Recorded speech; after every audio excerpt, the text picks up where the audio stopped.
selesai cepat. Nah, untuk hari ini kita akan melaksanakan demo praktikum terkait sistem persyarafan. Coba, apa sih tujuan pemeriksaan fisik sistem persyarafan? Untuk menilai, menginterpretasikan apa aja? Ada gangguan ke kedua belah syaraf kranial ya, fungsi sensori, fungsi motorik ya, itu kita lihat, serta refleks ya. Nah, jadi kemarin kan saya janji ya, refleks yang di motorik yang di muskuloskeletal kita pelajari saat di sistem syaraf ya, karena nanti lebih detail dijelasnya di sini. Oke, di sini apa aja alat yang harus disiapkan untuk pemeriksaan fisik? Yang pertama ini ya, tetap ya, ada tensi, ada stetoskop untuk pemeriksaan tanda-tanda vital, dan juga di sini ada termometer ya. Terus di sini juga ada beberapa alat nih. Di sini ini ada untuk penciuman ya. Jadi kan nanti ada beberapa sistem syaraf yang dicek ya, sehingga nanti ada pemeriksaan fungsi penciuman pasien, terus ada fungsi pengecapan ya. Juga ada di sini pemeriksaan untuk cek fungsi sensori ya, suhu. Di sini juga untuk fungsi sensori nih, ini juga masuk fungsi sensori. Nanti kita praktekannya alat penggunaannya seperti apa. Terus di sini ada refleks hammer. Refleks hammer untuk refleks ya. Juga ada atau sunlight, butuh nggak ya? Butuh ya. Buat apa? Pupil. Oke, sini juga ada kapas, ada koin ya, serta ada klip. Ya, nanti kita praktekkan ini fungsinya untuk apa ya. Nah, di sini saya absen dulu aja nama alat-alatnya ya. Terus di sini juga ada bagan Snellen ya, atau Snellen chart. Ya, Snellen chart ini untuk fungsi ketajaman penglihatan ya. Jadi alat-alatnya nggak sebanyak alat-alat yang teman-teman butuhkan untuk pemeriksaan fisik head to toe keseluruhan. Jadi hanya beberapa alat saja yang dibutuhkan. Walaupun pemeriksaannya tetap ya dari head to toe, tapi nggak detail kayak pemeriksaan fisik umum ya. Oke, tadi tujuannya udah tahu ya. Terus sekarang alatnya juga sudah tahu nih teman-teman. Sekarang kita masuk ke demo. Saya minta satu orang buat jadi pasien, boleh? Kalau sini naik langsung ditembak ya. Itu tukang tembak. Tukang tembak sebelum dia dipilih ya. Sini kita hampiri pasien, kita mulai dengan perkenalan. Ya, selamat pagi Bu. Perkenalkan, nama saya Suster Nurul. Hari ini saya berdinas siang ya Bu ya. Saya berdinas pagi sampai jam 2 siang. Jadi nanti Ibu kalau ada apa-apa bisa dengan saya ya. Boleh tahu Ibu dengan siapa namanya Bu? Rizka. Lahirnya kapan Bu? 23 Desember tahun? Boleh saya lihat gelangnya? Nah, kita lihat makan ya, identifikasi apakah nama pasien dan tanggal lahirnya sudah sesuai atau tidak. Yang kalau sudah sesuai, ternyata misalnya oh betul ini pasien yang akan saya periksa, baru kita identifikasi lebih lanjut ya. Ibu ada keluhan hari ini nggak Bu? Ya, misalnya ya saya nggak enak di badan terus gitu ya, mungkin dampak dari sakit yang kemarin ya. Baik Bu, kalau gitu nanti mungkin hari ini saya akan melakukan pemeriksaannya Bu ya pada Ibu. Di sini tujuannya untuk melihat apakah ada gangguan di persyarafan Ibu atau tidak gitu ya. Kita melihat apakah masih ada yang perlu ditindak ya untuk gangguannya, atau misalnya sudah tidak ada keluhan lain ya. Baik, nah mungkin untuk waktunya nanti kurang lebih 15 menit ya Bu ya. Apa ya Bu ya, saat pelaksanaan mungkin ada sedikit hal-hal yang tidak nyaman, tapi Ibu jangan khawatir. Kalau Ibu merasa tidak nyaman, Ibu bisa bilang sama saya ya. Oke, saya siapkan alat dulu ya Bu ya. Ibunya di aja ya, malu ibunya ya.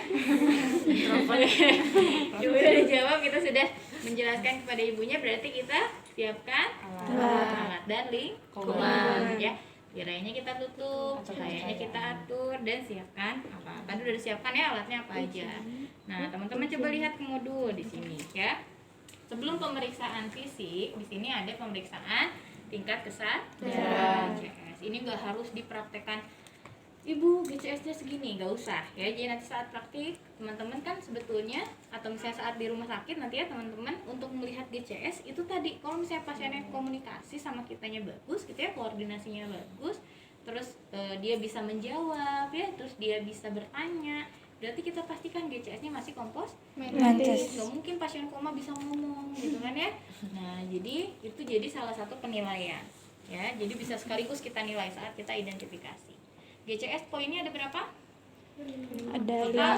Total 15 ya, dari 3 fungsi yang dinilai. Dari apa aja? mata, motorik, verbal. verbal ya. Nah di sini kalau misalnya udah dapat poin, teman-teman bisa interpretasikan, bisa masuk ke kompos mentis ya, somnolen, sopor, atau ke koma ya, sesuaikan dengan poin yang teman-teman dapat dari pemeriksaan GCS. Nah sekarang udah pemeriksaan kesadaran, di sini ada pemeriksaan orientasi. Nah pemeriksaan orientasi ini ada orientasi apa aja? Orang. Nah tadi setelah saat identifikasi dan perkenalan udah terjawab belum? Udah ya. Pasiennya tahu, misalnya saya perawat, berarti dia tahu sedang ada di rumah sakit. Terus waktunya, tadi kita sudah kontrak waktu, berarti dia sudah tahu ya, misalnya oh berarti sekarang waktunya berapa jam. Terus saya juga udah bilang saya berdinas pagi, karena dia tahu. Terus satu lagi tempat. Nah dia tahu kalau misalnya ada perawat di situ dan dia sudah tahu bahwa perawatnya dinasnya shift, berarti dia sudah tahu dia sedang ada di rumah Sakit. sudah terjawab berarti ya dari hasil identifikasi dan perkenalan perawat. Paham ya? Paham. Oke, kalau itu sudah terlewat, kita masuk ke pemeriksaan syaraf kranial. Ada berapa syaraf kranial? 12. Apa ya 12? Nah, nggak yakin ya? 12 betul. Ada 12 syaraf kranial. Nah, saat ujian saya nggak akan untuk teman-teman untuk hafalin misalnya 1 syaraf olfaktori, 2 optik gitu ya. Nah, tapi teman-teman yang harus dipahami adalah gimana melakukan tindakannya gitu ya, atau melakukan pelaksanaannya ya. Nah, yang pertama di sini ada syaraf olfaktori. Olfaktori itu fungsinya untuk apa sih? Pemeriksaan syaraf apa? Penciuman. Berarti di sini kita membutuhkan aroma. Ya, nah caranya pertama misalnya Ibu saya mulai pemeriksaan ya Bu ya. Ibu bisa menutup mata Bu. Kita minta pasien untuk tutup mata. CTV dulu. Iya sorry TTV ya. Jadi tadi udah persiapan alat, lingkungannya udah oke, baru kita tanda-tanda vital ya. TTP mulai dari tensi, suhu, respirasi rate sama heart rate ya. Baru kita masuk ke pemeriksaan tanda-tanda syaraf kranial. Ya, Ibu boleh tutup matanya Bu. Ibu jangan ngintip ya. Oke. Saya akan mendekatkan satu benda ke dekat hidung Ibu. Nanti Ibu tebak ini bau apa ya Bu ya? Cium nggak Bu? Coba dibuka. Wah, Rizka gangguan. Udah ngeliat sebelum. Ya, masih tutup mata ya Bu Sofi. ya? Kenapa? Oke, masih tutup mata Bu. Wah, kedengaran itu. Udah tahu ya. Pas. Oke, sip. Boleh buka mata Bu. Tadi pasnya udah ngintip gini, oh hijau-hijau. Ya. Nah, kalau alatnya udah dipakai, teman-teman bisa ke pinggir ya. Ya. Olfaktori. Sekarang yang kedua ada pemeriksaan optik. Ya, syaraf optik. Optik itu berarti untuk melihat ketajaman penglihatan. Berarti kita pakai Snellen chart. Ada yang tahu penggunaan Snellen chart seperti apa? Jaraknya berapa sih? Dan 6 meter atau 20 kaki ya. Nah di sini teman-teman bisa lihat ya, di Snellen chart ini ada angka di pinggirnya ada 200, 160, 120 ya, 80, 60, 50 dan 15 terakhir ya. Jadi angka-angka ini adalah angka yang menyebutkan bahwa misalnya contoh ini huruf E yang paling besar ini pada mata normal dia bisa dilihat dalam jarak 200 kaki ya. Normalnya orang normal yang matanya masih bagus banget, ini huruf E ini bisa dilihat dalam jarak 200 kaki ya. Terus yang baris keduanya ini 160 kaki ya. Tapi untuk pemeriksaan ini atau prosedur Snellen chart, pasien cukup 20 kaki ya. Contohnya gini, Priska misalnya, siapa Priska ya, betul ya? Priska, oke. Priska berarti misalnya saya udah 60 20 kaki atau 6 meter ya. Di sini pemeriksaannya teman-teman jangan ngaco. Ini apa Bu? Terus tiba-tiba ini apa Bu? Nah, jangan ya. Jadi harus berurut dari atas ke bawah. Ibu masih kelihatan ini huruf apa? Ini huruf apa Bu? Ini ini Kayak misalnya ternyata Rizka atau pasiennya ini berhenti di sini, di baris yang kelima berarti ya. Nah, berarti di jarak 20 kaki dia udah nggak kelihatan ini. Padahal pada orang normal ini masih kelihatan di jarak 60. Ya, jadi 20 per 60. Paham ya? Jadi dari situ juga kita udah tahu bahwa ada gangguan penglihatan atau nggak jelas gitu ya ngelihat. Paham? Paham. Ya. Jadi ingat ya, kalau snail lancar nggak boleh ngacak dari sini langsung ke sini, naik lagi ke atas ya. Jadi harus dari atas ke bawah. Paham ya? Oke, itu pemeriksaan snail lancar optik. Nah, sekarang kita masuk ke syaraf yang ketiga. Nah, syaraf ketiga di situ ada okulomotoris. Nah, okulomotoris ini biasanya kita gabungkan dengan syaraf keempat dan ke-6 ya. Jadi 3, 4, 6 itu kita gabungkan pemeriksaannya karena semuanya sama di area bola mata ya. Nah, untuk pemeriksaannya gimana Bu? Untuk di syaraf okulomotor, troklear sama abdusen berarti ya. 3, 4, 6. Ingat-ingat ya. Jadi itu sekaligus diperiksanya. Yang pertama, di sini yang pertama adalah tadi ya, karena ini mengait dengan bola mata, kita juga sebelumnya ke arah lapang pandang dulu. Ya, cara ngetes lapang pandang, ada yang masih ingat? Yang pakai jari, Pakai jari bisa, atau bisa pasiennya dari belakang. Pemeriksanya dari belakang, sorry. Pasien bisa balik ke sana, Bu pasien. Nah, ingat ya, kalau yang pakai kerudung, pastikan kerudungnya tidak menutup mata. Sorry, Neng. Oke, ya. Itu Ija. Boleh mundur dikit? Oke, nah tangannya dilurusin. Nah, normalnya lapang pandang ini bisa terlihat 180 derajat ya, 180 derajat pasien ya, bukan 180 derajat saya, dia nggak kelihatan. Jadi kita sesuaikan jari saya di tangan dia. Nah, Ibu bisa terlihat jari saya? Berarti lapang pandangnya masih bagus ya. Bisa dari sini atau teman-teman bisa mulai dari depan. Ya, Ibu masih terlihat? Terlihat? Terlihat? Terlihat? Terlihat? Oke, terlihat? Nurut lagi kamu. Nggak kelihatan ya? Nah, jadi kita lihat dia hilangnya di lebih dari 180 derajat atau enggak. Nah, cara nentuin 180 derajatnya kita minta pasiennya meluruskan tangan. Paham ya? Oke. Nah, itu terus yang kedua pemeriksaannya, lurus lagi nih. Yang kedua, pergerakan bola mata. Pergerakan bola mata ini kita arahkan pasien ke 8 arah mata angin ya. Caranya pakai jari kita aja. Minta pasiennya untuk mengikuti gerak jarinya. Ya. Nah, tapi nanti pemeriksaannya karena kan 8 arah mata angin ya, ke atas berarti ya, ke bawah, pinggir, kanan, kiri, nyarong kanan, nyarong kiri, bawah kiri, bawah kanan ya. Pemeriksaannya jangan tak, Bu, ikutin saya, Bu. Matanya bisa juling ya. Jadi caranya mulai dari tengah. Ibu ikuti saya ya. Balikin lagi ke tengah. Ya jangan takut langsung gitu ya. Balikin ke tengah, bawa lagi ke bawah. Tengahin lagi. Kiri. Jangan tidur bisa. Terus ke kanan atas, kiri atas, terus lagi kiri bawah, kiri, kanan bawah. Ya, jadi tetap dinetralin dulu ke tengah. Jangan langsung ya. Oke. Nah, yang ketiga di pemeriksaan ini tadi kita kaji pupilnya, ya, menggunakan penel. Normalnya pupil ketika mendapatkan refleks cahaya dia akan Mengecil. Kalau membesar meninggal, midriasis, meninggal ya. Nah, caranya ini dari pinggir ya. Terangin dulu, bawa ke tengah. Oke. Ya, kita lihat pupilnya. Nah, kalau misalnya mau ngecek yang sebelahnya jangan langsung ditarik gini. Ya, kita ambil dari sini.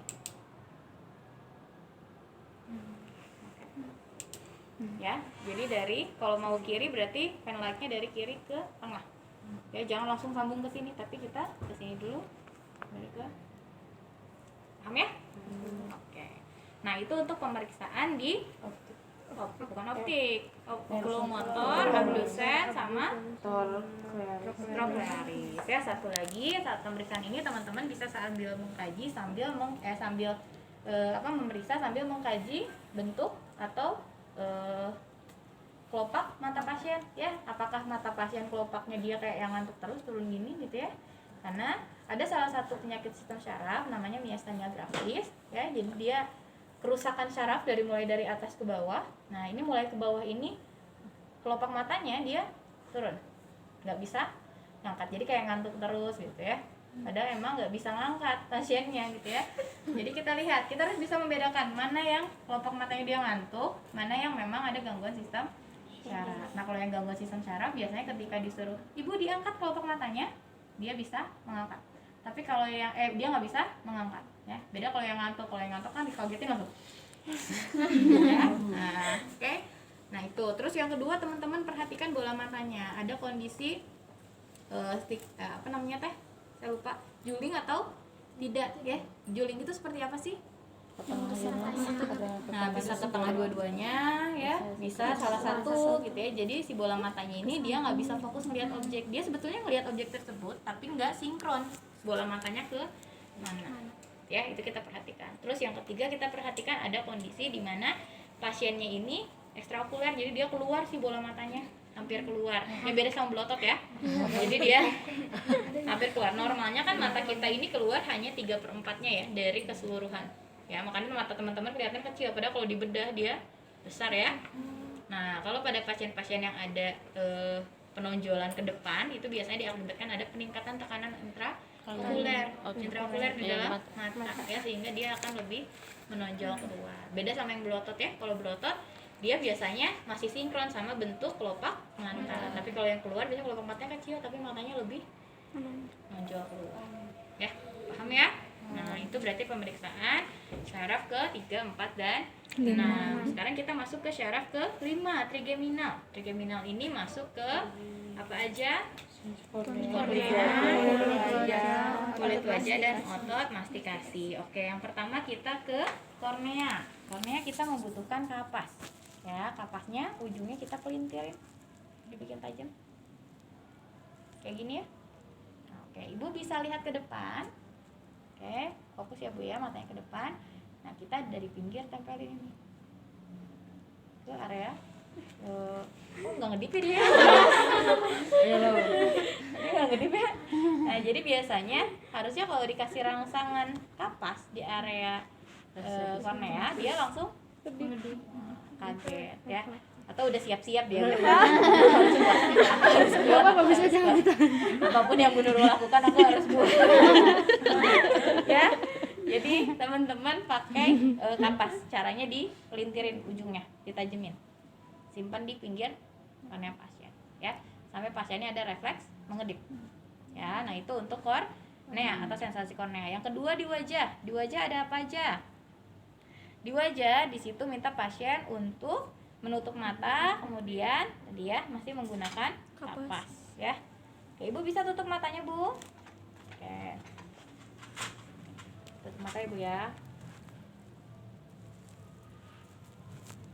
Nah, ibu nanti saya menyentuhkan satu benda ke area wajah ibu. Nanti ibu rasakan dan sebutkan apakah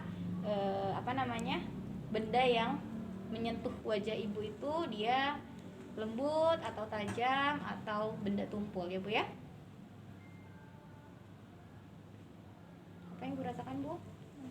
Lembut. Oke, masih tutup mata ya bu ya.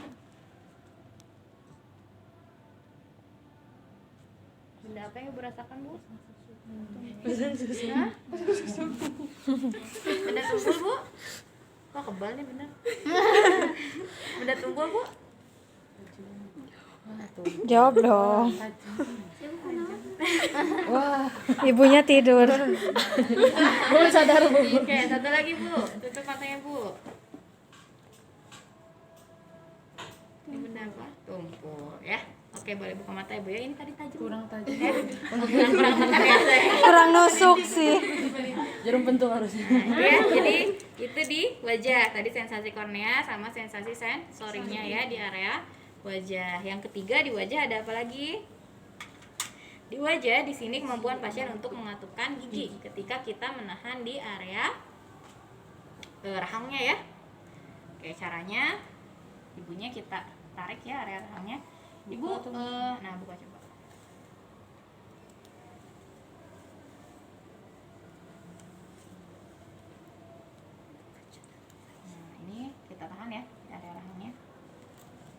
terusin Bu, dibuka aja mulutnya. Nah, coba Ibu katupkan giginya.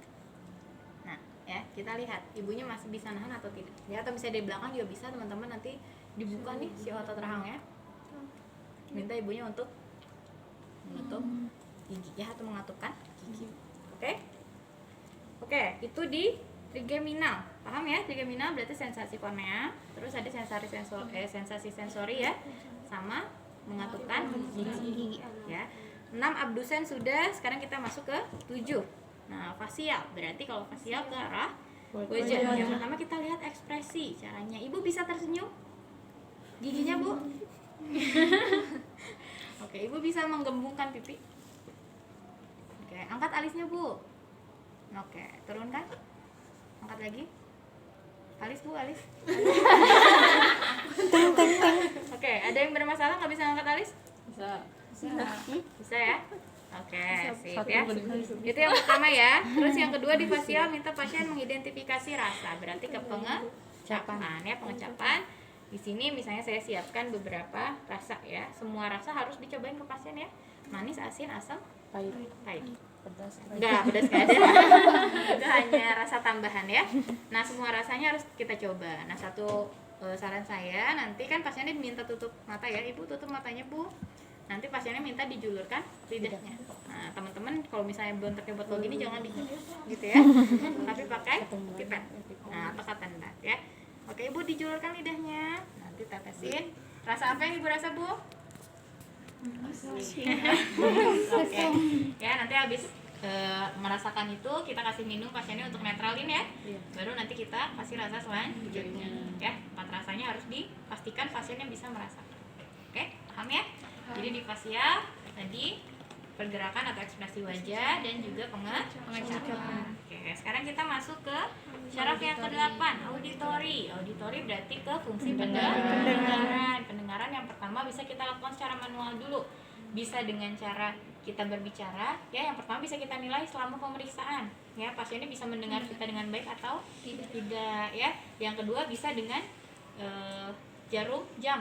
Ya, misalnya teman-teman pakai jam, tapi kalau yang digital jangan diginiin ya, nggak ada suaranya ya. Pakainya yang jarum. Nah, dari sini saya terdengar, dijauhin, ya, sampai kurang lebih misalnya setengah meter masih terdengar atau tidak, ya. Kedengaran nggak setengah meter? Setengah meter masih segini. Nah, karena kalau auditori kan tempatnya harus yang sunyi ya, nggak boleh yang berisik. Paham ya?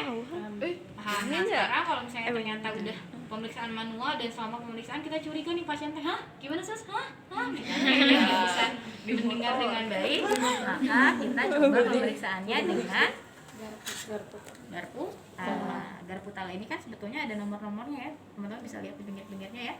Nah, normalnya untuk pemeriksaan orang dewasa itu biasanya kita gunakan yang 510 Hz ya, tapi di sini nggak ada yang 510, kita pakai yang ada dulu aja ya.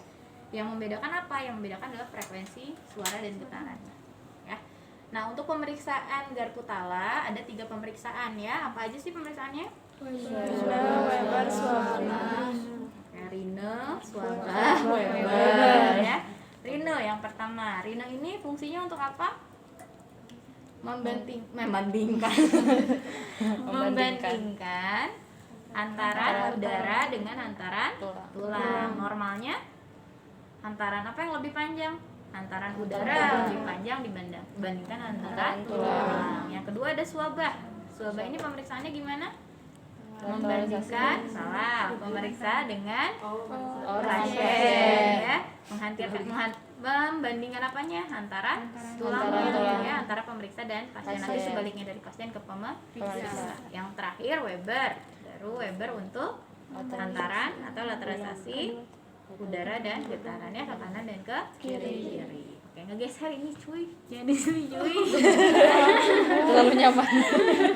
Ya, oke. Nah, yang pertama kita pemeriksaan rine dulu. Ya, ingat ya, rine itu berarti dari udara ke tulang. Ya, jangan dari tulang dulu ke udara. Ya. Cara nyalainnya bisa diketik ya. Nah, nanti saat ujian, hati-hati ya, banyak yang gugup udah digini. Ya, nggak nyala ya. Tapi dengan pedenya gini aja terus ya. Nah, jadi tetap pegang ujung baunya ya. Ibu, nanti saya akan mendekatkan satu benda ke telinga ibu. Nanti ibu akan mendengar satu suara ya bu ya. Nanti kalau suaranya sudah berhenti, ibu bisa angkat tangannya ya bu ya. Oke.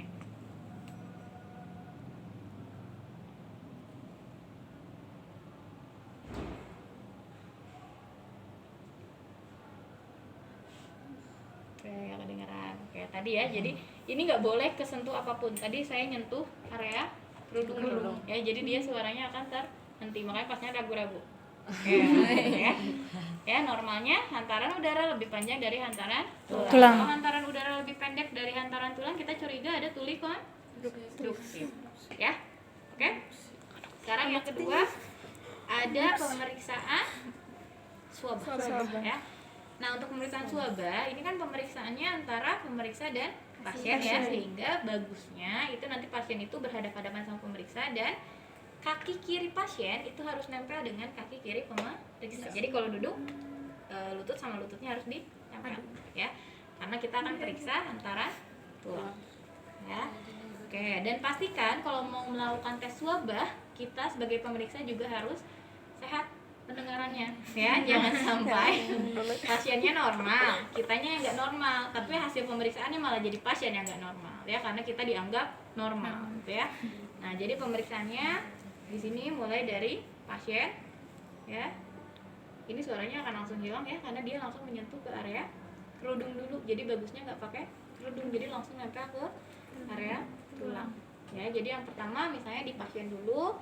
Misalnya pasiennya kalau misalnya sudah tidak ada suara, angkat tangan, pindahin ke pemeriksa. Ya, kalau misalnya ternyata di pemeriksa nggak ada suara juga, berarti sama.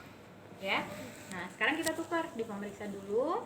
Kalau pemeriksa udah nggak ada suara, baru kita ke pasien. Kalau ternyata di pasien sudah nggak ada juga, berarti pemeriksaannya sama. Berarti normal ya, antara pasien dan pemeriksa itu sama. Ya, hantaran tulangnya. Oke. Kecuali kalau di pemeriksa tadi masih udah berhenti, pas di pasien masih ada, berarti yang error pemeriksanya ya. Jadi itu makanya kenapa pemeriksa harus dipastikan pendengarannya sudah baik. Oke, itu swabah ya. Oke, yang ketiga sekarang ke Weber. Weber itu laterasi tadi ya, bisa disimpan di area frontalis atau bisa juga di area ubun ya. Di sini nanti kita minta pasiennya untuk mengangkat tangan ketika suaranya sudah berhenti. Baik itu misalnya di telinga kanan dulu atau di telinga kiri atau mungkin secara bersama. Ya. Ya, Ibu nanti bisa angkat tangannya ya Bu ya, kalau misalnya suaranya sudah berhenti.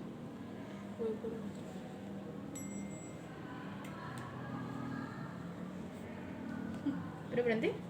Oke. Oke, berarti dia langsung berhenti. Ya, karena tadi di sini kita pakainya ini yang 341 ya, normalnya yang 510 biasanya yang biasa digunakan. Ya.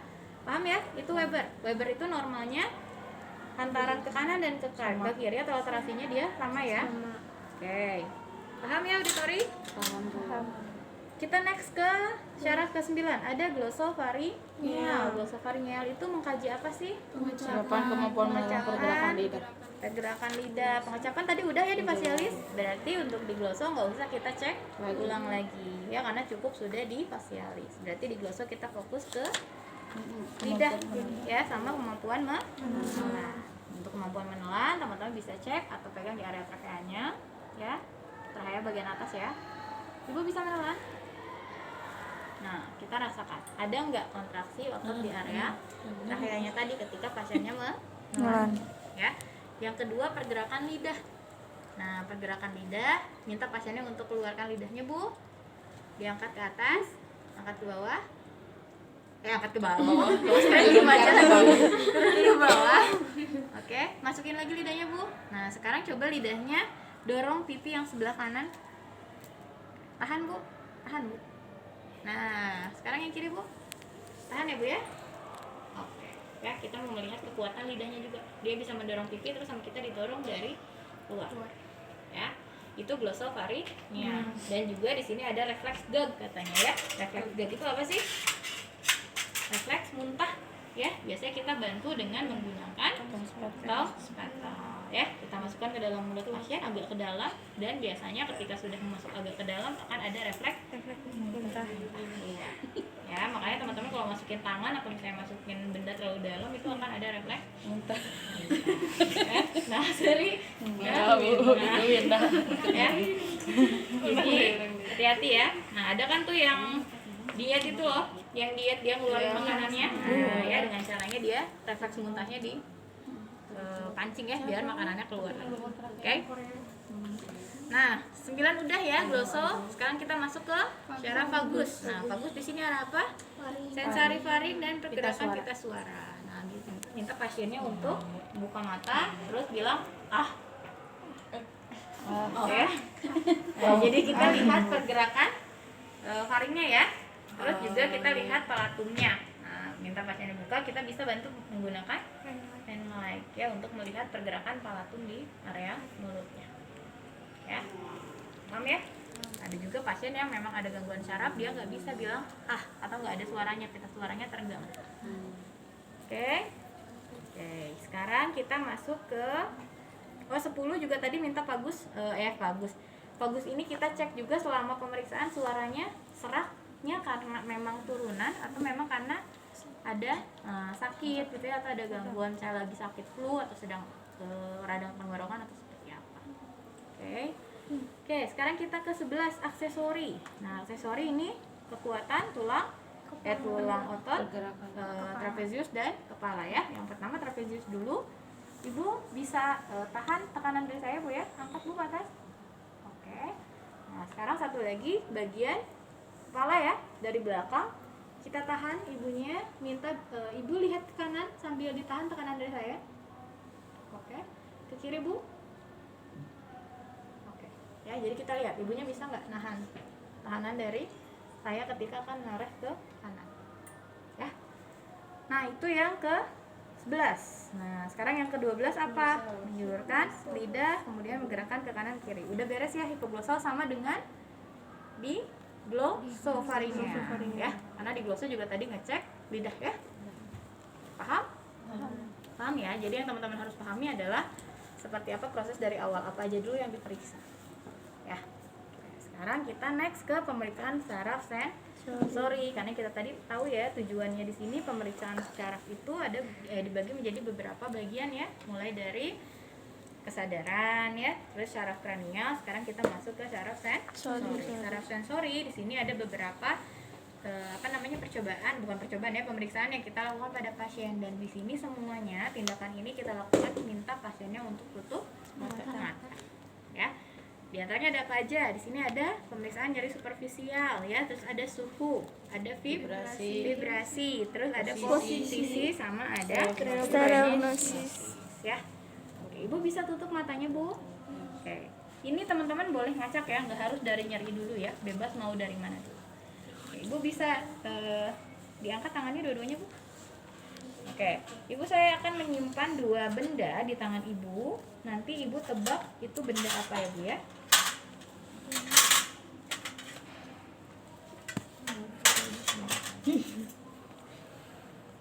Oke, boleh dipegang Bu. Oke, yang di tangan kanan apa itu Bu? Oke, tangan kiri Bu. Koin ya. Oke. Oke. Itu apa berarti? Stereognosis ya. Oke, sekarang masih tutup mata Bu. Oke, Ibu masih tutup mata. Nanti Ibu rasakan, tangannya udah depan Bu. Nanti Ibu rasakan. Nanti Ibu bilang apa yang Ibu rasakan. Benda yang saya tempel di tangan Ibu menyebabkan Ibu merasakan apa, ya? Apa yang Ibu rasakan? Ada getaran di sebelah mana Bu? Tangan kiri di jari tengah. Oke. Berarti pasiennya bisa merasakan ada getaran di tangan kiri di jari tengah. Masih tutup mata ya Bu ya. Buka lagi tangannya Bu, dua-duanya. Apa yang Bu rasakan? Di jempol tangan. Ya, jadi ibunya dari vibrasi atau getaran dia masih bisa merasakan. Ya. Oke, kita simpan. Ibu masih tutup mata ya Bu ya. Tadi apa aja berarti? Suhu udah ya. Sekarang oke, tutup mata Bu, tangannya dikedepankan. Mana ini? Bentar. Yang itu lagi.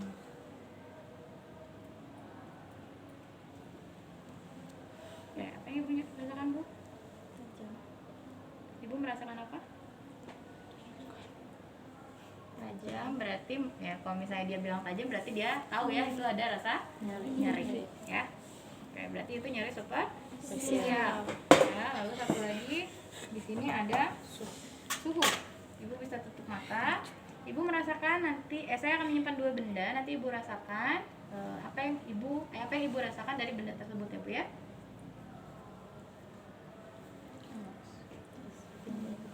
Ini harusnya panas ya ceritanya ya. Jadi berarti normal ya, dingin dua-duanya dia merasa ya. Oke, ini simpan. Udah semuanya? Belum. Posisi satu lagi ya. Posisi ini bisa di ekstremitas atas atau di ekstremitas bawah. Posisi pasien masih nutup mata. Oke, misalnya kita pakai ekstremitas atas ya. Oke, ibu bisa merasakan tangannya saya angkat kemana? Ke atas. Emosi. Ke bawah. Oke, sip ya. Itu posisi yang ibunya rasakan, baik di kaki atau di tangan. Paham ya? Paham? Beres ya? Pemeriksaan saraf sensorik selesai. Ibu boleh buka matanya. Nah, sekarang kita masuk ke pemeriksaan selanjutnya. Ada pemeriksaan refleks. Nah, pemeriksaan refleks, ada berapa pemeriksaan yang harus teman-teman lakukan? Ada 6. Yang pertama di area mana? Bicep di mana? Bicep ya, tricep. Terus brachioradialis. Ya, terus ada apa lagi? Patella. Ya, terus apa lagi? Achilles. Mana Achilles? Achilles di sini belakang ya.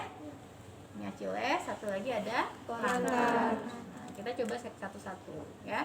Nah, yang pertama ada brachialis, ada di bicep. Bicep ada di area dalam ya. Nah, pemeriksaannya teman-teman bisa lakukan dengan cara minta pasiennya untuk meluruskan tangan, terus nanti kita topang. Kita topang, minta pasiennya untuk melemaskan tangannya ya. Ini ya. Nah, baru kita cari tendon di sini yang ada sistem syarafnya, biasanya di area tendon ya. Baru kita ketuk. Nah, kalau di sini bagusnya pemeriksaan refleks itu kita tidak menggunakan baju ya. Jadi bisa lebih dapat.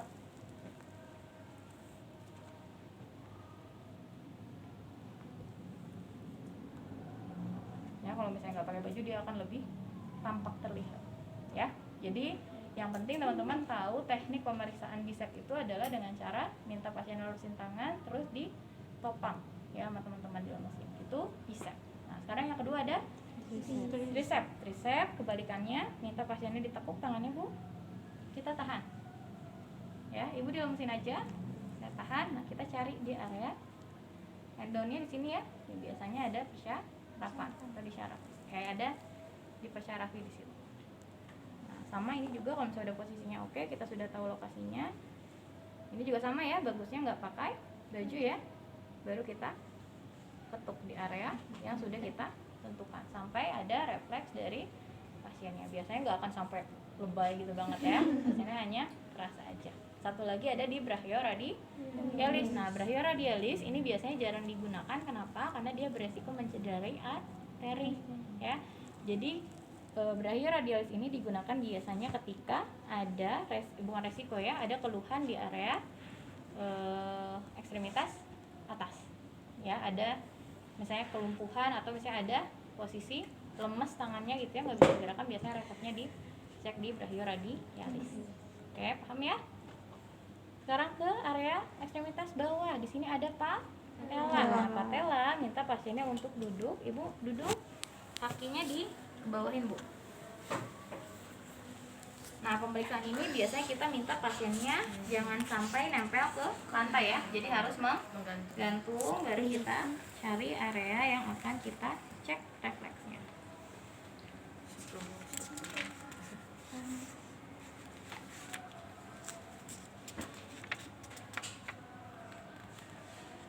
Nah, ya, di kanan dan kiri ya. Jadi dua-duanya kita cek ya. Nah, satu lagi di Achilles. Nah, Achilles berarti ada di bawah, posisinya tetap ya Posisinya tetap pasiennya kayak gini dan tidak boleh menempel. Jadi kakinya harus menggantung. Ya, kita cari di area Achilles. Baru kita tepuk.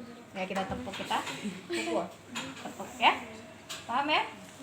Oke, jadi ada di patella dan Achilles. Satu lagi ada plantar. Plantar seperti apa?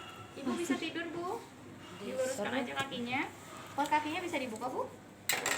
Ih, bau. Bau enggak? Oke.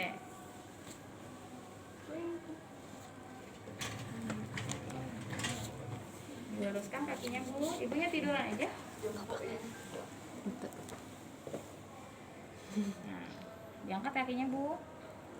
Nah, untuk pemeriksaan di area plantar,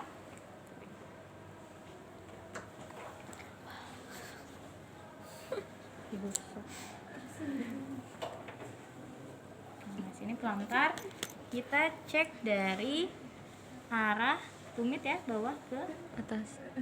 atas. Nah, itu ya. Normalnya kalau pada orang dewasa akan ada refleks apa? Fleksi. Ya, kalau misalnya dia ke atas berarti ada sindrom Babinski. Ya, kalau bayi pasti gini dia. Tapi kalau orang dewasa dia gini. Kalau geli dia otomatis tek, ya. Iya betul. Oke. Udah paham ya refleks? Paham. Jadi ada berapa pemeriksaan refleks? Nah. 5. Di mana aja? Bicep, brachialis,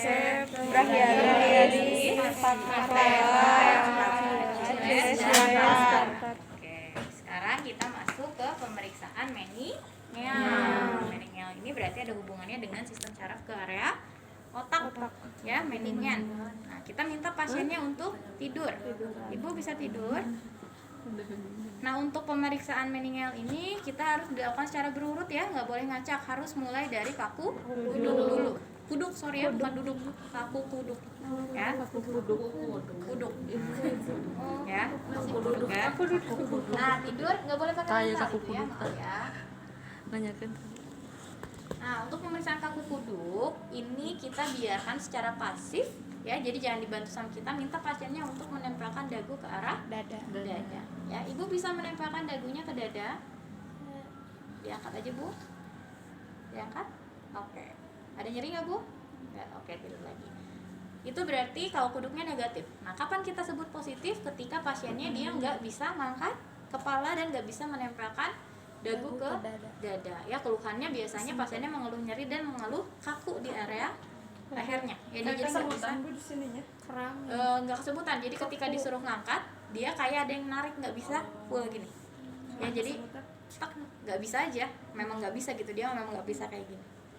Ya, nah itu kaku kuduk. Kalau misalnya kita sudah ketahui kaku kuduk, berarti udah nggak usah dilanjut lagi. Kita sudah tahu bahwa pasiennya positif dan beresiko ada meningitis, misalnya ada gangguan meningeal. Nah, kalau misalnya ternyata negatif, kita bisa cek tes selanjutnya. Ada tes apa namanya?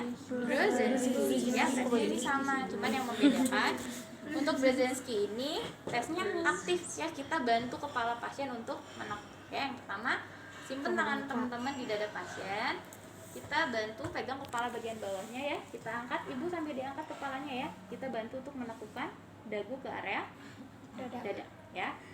Jadi tangan kita membantu untuk memaksimalkan nempelin ya. Nah, kalau misalnya pasiennya aman gitu ya, tidak mengeluh nyeri, berarti kita sebut Brzezinskinya negatif ya. Kalau positif, ketika pasiennya diangkat ya, dia nempel ke daerah dada, cuma dia mengeluh nyeri dan biasanya ada refleksi.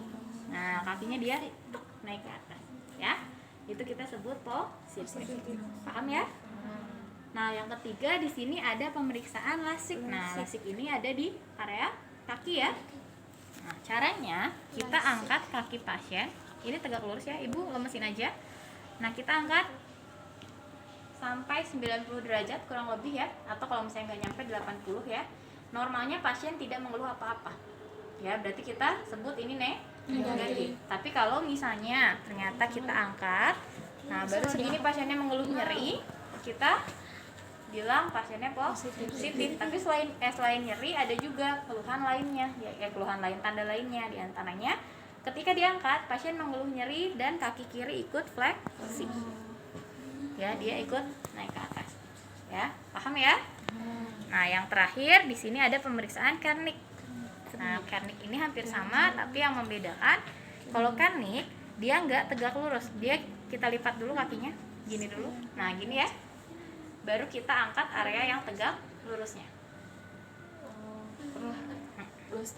Normalnya pasiennya tidak mengeluh nyeri. Nah, kalau nggak normal berarti pasiennya mengeluh nyeri dan sama kaki yang kanan dia akan fleksi.